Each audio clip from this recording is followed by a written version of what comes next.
brought to you by Silver Pumps.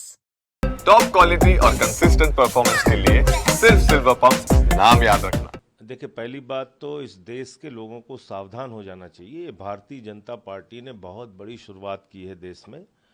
आज वक्फ की ज़मीनों को कब्जा करके अपने दोस्तों को देंगे, कल गुरुद्वारे की ज़मीनें कब्जा करके अपने दोस्तों को देंगे, फिर चर्चों की ज़मीनें कब्जा करके अपने दोस्तों को देंगे, फिर मंदिरों की ज़मीनें कब्जा करके अपने दोस्तों को देंगे, फिर बौद्धों की ज़मीनें कब्जा करके अपने दोस्तों को देंगे। ये सिलसिला रुकने वाला नहीं है।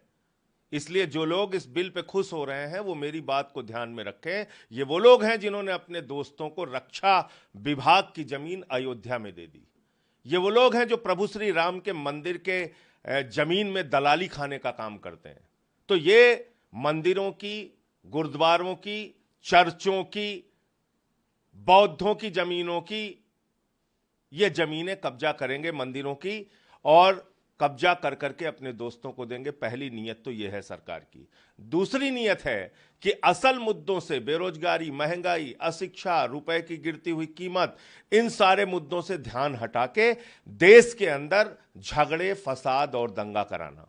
और ये बात मैं इसलिए कह रहा हूं कि जब आप खुद से कह चुके हो कि 100% डिजिटाइज्ड हो चुकी हैं वक्फ की संपत्ति।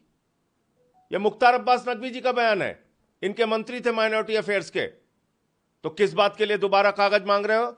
उसके बाद आप क्या कह रहे हैं? 2009 में आप कह रहे थे वक्फ संपत्तियों पे जो अवैध कब्जा किसी ने किया होगा तो उसको हम हटवाएंगे। अब कह रहे हो वक्फ की संपत्तियों पे अवैध कब्जा मुसलमानों ने कर लिया है। इसके बाद जब 2013 में यह बिल आया था, इसका दोहरा चरित्र देखिए भारतीय जनता पार्टी का। जब ये के रहमान कमेटी के रिपोर्ट के आधार पर 2013 में संशोधन बिल पार्लियामेंट में आया था तो बीजेपी ने सपोर्ट किया था, लोकसभा राज्यसभा में दोनों में सपोर्ट करके इसको पास कराया था।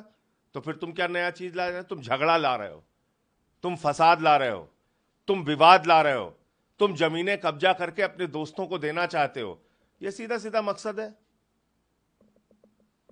तुम्हारी निगाहें वक्फ की जमीनों पे है, कल मंदिरों की जमीनें तुम कब्जा करके दे ही रहे हो अपने दोस्तों को। मैंने बताया तो रक्षा विभाग की जमीन इन लोगों ने दिया अपने दोस्त को अयोध्या के अंदर। इस पे चर्चा होनी है तो आप लोग अपनी बात रखेंगे। आज हमारे मीत हेयर जी जो लोकसभा में नेता हैं, व्हिप भी जारी कर दिया है लोकसभा के अंदर, और चर्चा में हिस्सा लेंगे।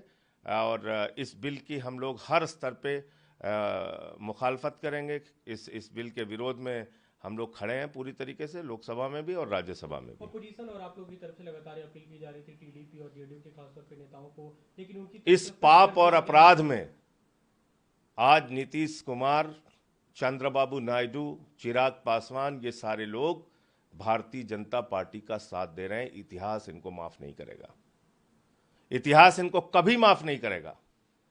ये बहुत बड़े पाप और अपराध में आज इनका साथ देने जा रहे हैं। और मेरी बात को याद रखिएगा, फिर रिपीट कर रहा हूं, आगे गुरुद्वारों की जमीनें कब्जा करने, चर्चों की जमीनें कब्जा करने, मंदिरों की जमीनें कब्जा करने, बौद्धों की जमीनें कब्जा करने के लिए बिल इसी तरीके से ये भारतीय जनता पार्टी के लोग लाएंगे, क्योंकि ये पूंजीपतियों के दलाल सरकार है और उन्हीं की दलाली करने का काम करते हैं। एक और बात कही जा रही है कि जो आपत्तियां थी कई सारी, उसमें अमेंडमेंट किया गया है जो बिल है। कुछ नहीं किया गया, कुछ भी नहीं किया गया, सिर्फ झूठ बोल रहे हैं लोग, सिर्फ झूठ बोल रहे हैं। कुछ भी नहीं किया गया। हमने जितने भी संशोधन दिए थे उसमें से कोई, ये संशोधन की कॉपी है, जेपीसी के सामने मैंने दिया था, मैं जेपीसी का मेंबर था। इसमें से बता दे बीजेपी वाले क्या क्या एक्सेप्ट किया इन्होंने? कोई एक्सेप्ट नहीं किया।